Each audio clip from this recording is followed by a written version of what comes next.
രാഷ്ട്രീയ കേരളം ഉറ്റുനോക്കുന്ന ഒരു തെരഞ്ഞെടുപ്പിന് ഇനി ഏതാനും മാസങ്ങൾ മാത്രമേ ഉള്ളൂ. തീർച്ചയായും മലയാളികൾ ആ ഒരു വാർത്താ തിരക്കിനിടയിലാണ് എന്നറിയാം. അതുമാത്രവുമല്ല, മറ്റൊരു തദ്ദേശ തെരഞ്ഞെടുപ്പ് കഴിഞ്ഞു. അതിൻ്റെ തെരഞ്ഞെടുപ്പ് വിലയിരുത്തലിൽ ആണ് മുഖ്യധാര രാഷ്ട്രീയ പാർട്ടികൾ എല്ലാം. ആ തെരഞ്ഞെടുപ്പ് കാലഘട്ടത്തിൽ തന്നെ ഓർമ്മയുണ്ടാകും, തിരുവനന്തപുരം കോർപ്പറേഷനിൽ ഇത്തവണ വലിയ ഫൈറ്റ് ആയിരുന്നു നടന്നത്. കോർപ്പറേഷനുകളുടെ എല്ലാം ഭരണം പിടിക്കുക എന്നത് മുന്നണികളെ സംബന്ധിച്ചിടത്തോളം പ്രധാനപ്പെട്ട പോരാണ്. കൊല്ലത്ത് അവിടെ അട്ടിമറി നടന്നു എന്നത് നമുക്കറിയാം. കൊച്ചി UDF തിരിച്ചു പിടിച്ചു. തൃശ്ശൂരും അനുകൂലമാകുന്ന സാഹചര്യം. കോഴിക്കോട് ഇഞ്ചോടിഞ്ച് ഫൈറ്റാണ് നടന്നത്. പക്ഷേ അവിടെ LDFന് മേൽക്കൈ നേടാൻ സാധിച്ചു. കണ്ണൂരിൽ ആകട്ടെ UDF നിലനിർത്തുകയും ചെയ്തു. രാകേഷ്, അതിനൊക്കെ അപ്പുറത്ത് രാജ്യം ഉറ്റുനോക്കുന്ന ഒരു തെരഞ്ഞെടുപ്പ് ഇപ്പോൾ നടക്കുകയാണ്. അതാകട്ടെ ഇന്ത്യയിലെ ഏറ്റവും സമ്പന്നമായ കോർപ്പറേഷൻ അല്ലേ, മുംബൈ കോർപ്പറേഷൻ. അവിടെ 227 സീറ്റുകളിലേക്കാണ് വിധിയെഴുതുന്നത്. എനിക്ക് തോന്നുന്നു ഏതെങ്കിലും ഒരു സംസ്ഥാനത്തെ ഒരു നിയമസഭാ തെരഞ്ഞെടുപ്പ് പോരാട്ടം എന്ന് നമ്മൾ അതിനെ താരതമ്യം ചെയ്താൽ തെറ്റുണ്ടാകുമോ? തീർച്ചയായിട്ടും താരതമ്യം ചെയ്യാം. കാരണം ഒന്ന്, ഇന്ത്യയുടെ സാമ്പത്തിക തലസ്ഥാനമാണ് മുംബൈ. അപ്പം മുംബൈ പിടിക്കുക എന്നുള്ളത് രാഷ്ട്രീയ പാർട്ടികളെ സംബന്ധിച്ച് നിർണായകമാണ്. ഇതിനൊപ്പം ചെറിയ സംസ്ഥാനങ്ങളുടെ ബജറ്റ് എടുക്കുകയാണെങ്കിൽ അതിനേക്കാൾ വലിയ ബജറ്റാണ് BMCക്കുള്ളത്. പ്രത്യേകിച്ച് ഗോവ, സിക്കിം പോലുള്ള സംസ്ഥാനങ്ങൾ എടുക്കുകയാണെങ്കിൽ അവരെക്കാൾ വലിയ ബജറ്റ് BMCക്കുണ്ട്.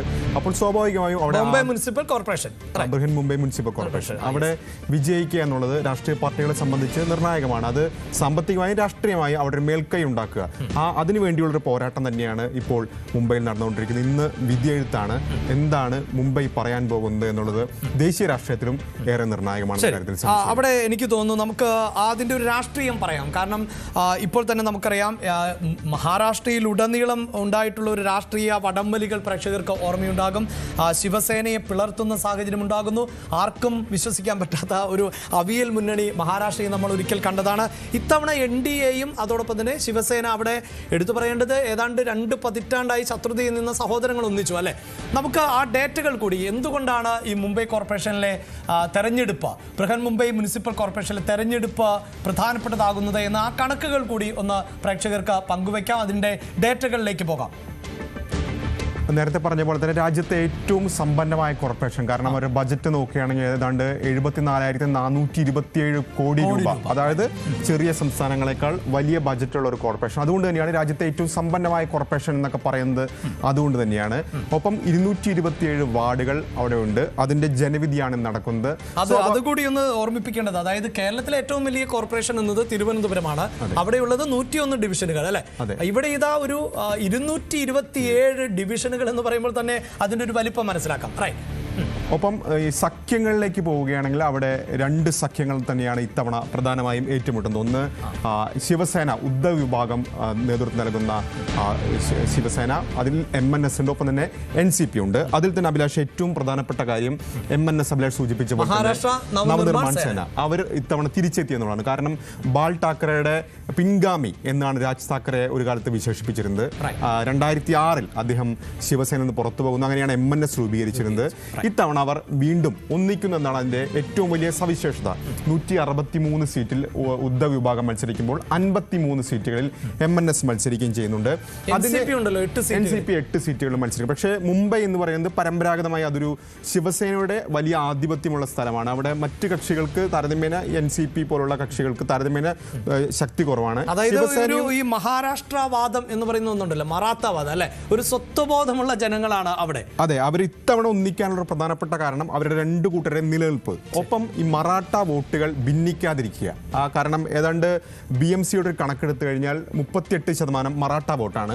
ആ വോട്ടുകൾ ഭിന്നിക്കാതെ ഒരുമിച്ച് നിർത്തുക എന്ന ലക്ഷ്യത്തോടു കൂടിയാണ് ഈ 2 പാർട്ടികൾ ഇത്തവണ കൈകോർത്ത് മത്സരിക്കുന്നതാണ് ഏറ്റവും പ്രധാനപ്പെട്ട കാര്യം. മറുഭാഗത്ത് BJP വരുന്നു. BJPയുടെ ഏറ്റവും വലിയ പ്രത്യേകത 97 മുതൽ 2017 വരെ ആണ് ഏറ്റവും അവസാനമായി തെരഞ്ഞെടുപ്പ് നടന്നത്. ആ ഭരണസമിതി 2022-ൽ അതിന്റെ കാലാവധി സുപ്രീം അഡ്മിനിസ്ട്രേറ്റീവ് ഭരണമായിരുന്നു ഇക്കാലങ്ങളിലൊക്കെ നടന്നിരുന്നത്. അപ്പോൾ BJP കഴിഞ്ഞ തവണ ശിവസേന പിളർന്നിട്ടില്ല.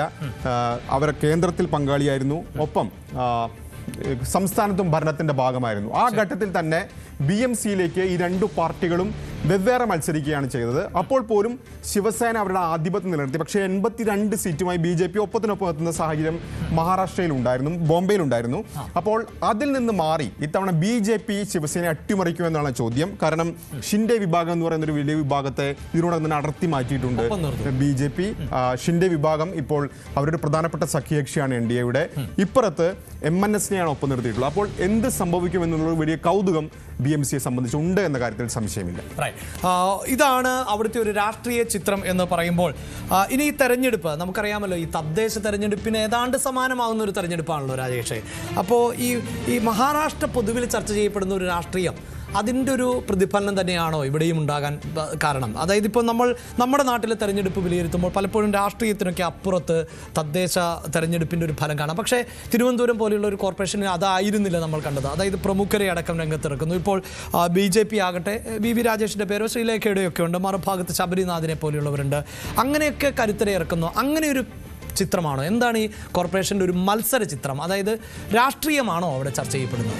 തീർച്ചയായും രാഷ്ട്രീയം ചർച്ച ചെയ്യപ്പെടും, ഒപ്പം തന്നെ പ്രാദേശിക വിഷയങ്ങൾ ചർച്ച ചെയ്യപ്പെടുമെന്ന കാര്യത്തിൽ സംശയമില്ല. ഇപ്പോൾ നേരത്തെ പറയുന്നത് 38% മറാഠ വോട്ടുകളുള്ള BMCയിൽ 38% മറാഠ വോട്ടുകൾ. അതിൽ തന്നെ ഹിന്ദി നടപ്പാക്കാനുള്ള നീക്കത്തിനെതിരെ വലിയ സമരങ്ങൾ നടന്നു. അതിലാണ് ആദ്യമായി രണ്ട് താക്കറേമാരും ഒന്നിക്കുന്ന കാര്യത്തിലേക്ക് പോയത്. ഒപ്പം തന്നെ മറാഠ വാദം, ഒപ്പം തന്നെ പ്രാദേശിക വിഷയങ്ങൾ, ഇതൊക്കെ തന്നെ ചർച്ച ചെയ്യുമെന്ന കാര്യത്തിൽ സംശയമില്ല.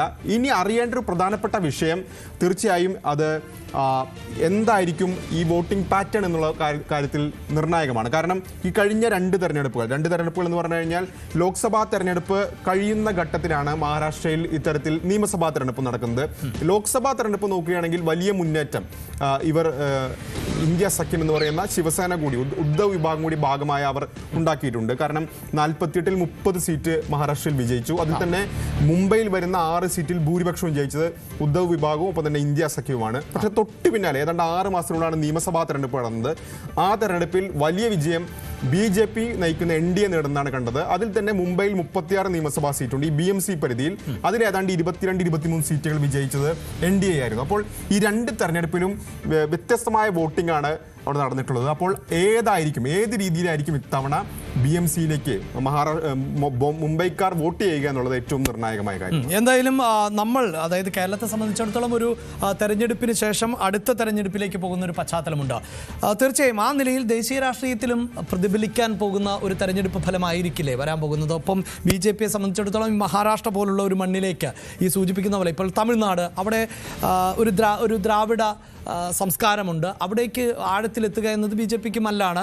ഇവിടെയും അങ്ങനെ പൂർണ്ണമായും പറയാൻ പറ്റില്ല. BJP ഇതിനോടകം തന്നെ കരുത്ത് കാണിക്കുന്നുണ്ട്. എങ്കിൽ പോലും ഈ തെരഞ്ഞെടുപ്പ് ഫലമൊക്കെ എങ്ങനെയാണ് എല്ലാ രാഷ്ട്രീയ മുന്നണികൾക്കും പാർട്ടികൾക്കും നിർണായകമാവുക?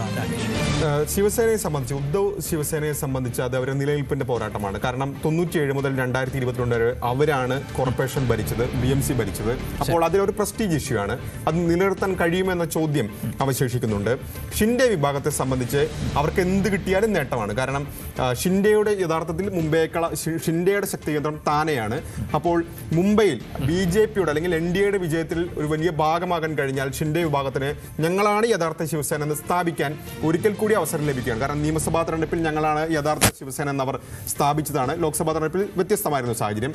BJPയെ സംബന്ധിച്ച് കഴിഞ്ഞ തവണ അവർ ഏതാണ്ട് ശിവസേനയ്ക്കൊപ്പം സീറ്റുകൾ നേടിയതാണ്. 2014 ശേഷമുള്ള മഹാരാഷ്ട്രയുടെ ചരിത്രം എടുത്തു കഴിഞ്ഞാൽ അതുവരെ ശിവസേനയായിരുന്നു മഹാരാഷ്ട്രയിൽ NDA നയിച്ചിരുന്നെങ്കിൽ 2014 ശേഷം BJP ഒന്നാമത്തെ കക്ഷിയും ശിവസേന രണ്ടാമത്തെ കക്ഷിയും നിലയിലേക്ക് കാര്യങ്ങൾ മാറിയിരുന്നു. ഒരുപക്ഷെ ശിവസേന ഈ മുന്നണി വിട്ടു പോകുന്നതിൽ പോലും പ്രധാനപ്പെട്ട കാരണം BJP വലിയേട്ടൻ കളിക്കുന്നു എന്നൊരു ആരോപണമാണ്. പക്ഷേ അത് മാറി BJPക്ക് ഒറ്റയ്ക്ക് ഭരിക്കാൻ കഴിയുമോ അല്ലെങ്കിൽ NDAക്ക് ഭരിക്കാൻ കഴിയുമോ എന്നുള്ള ചോദ്യത്തിന് ഉത്തരം കൂടിയാണ് ഇത്തവണ BMC. അതായത് മേയർ മേയർ പദവി BJPയിലേക്കോ അല്ലേ? അതെ, BJP ഏറ്റവും കൂടുതൽ സീറ്റുകൾ നേടാൻ BJPക്ക് സാധിച്ചാൽ തീർച്ചയായും BJPയെ സംബന്ധിച്ച് വലിയ വിജയമാണ്. റൈറ്റ്, അതാണ്. എന്തായാലും മഹാരാഷ്ട്രയിൽ മറ്റൊരു ജനവിധി നടക്കുകയാണ്. അവിടെ മുനിസിപ്പൽ കോർപ്പറേഷനിലേക്ക് തെരഞ്ഞെടുപ്പ് നടക്കുമ്പോൾ അതൊരു പല സംസ്ഥാനത്തും നടക്കുന്ന നിയമസഭാ തെരഞ്ഞെടുപ്പിനോളം തന്നെ വ്യാപ്തിയും വീറും വാശിയുമുള്ള ഒരു പോരാട്ടം എന്ന് തന്നെയാണ് മനസ്സിലാക്കാൻ സാധിക്കുന്നത്. എങ്ങനെയാണ് ഇപ്പോൾ വോട്ടെടുപ്പ് പുരോഗമിച്ചുകൊണ്ടിരിക്കുന്നത്? എന്താണ് ഈ മുനിസിപ്പൽ കോർപ്പറേഷന്റെ പ്രത്യേകത?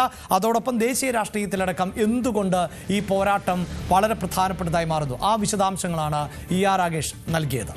നമുക്ക് കേരള രാഷ്ട്രീയത്തിലേക്ക് തന്നെ തിരികെ എത്തേണ്ടതുണ്ട്. പ്രത്യേകിച്ച് ജോസ് കെ മാണി എങ്ങോട്ടേക്ക് എന്നത് സംബന്ധിച്ചൊരു പ്രഖ്യാപനം കഴിഞ്ഞ ദിവസം നടത്തി, ഇടതുമുന്നണിയോടൊപ്പം തന്നെയെന്ന്. പക്ഷേ വരുന്ന ദിവസം നാളെയാണ് സ്റ്റിയറിംഗ് കമ്മിറ്റി യോഗം ചേരാൻ പോകുന്നത്. അതുകൊണ്ട് തന്നെ അത്തരം രാഷ്ട്രീയ വാർത്തകൾ പ്രധാനപ്പെട്ടതാണ്. കൂടുതൽ വാർത്തകൾക്ക് news 18 Keralam YouTube channel subscribe ചെയ്യുക.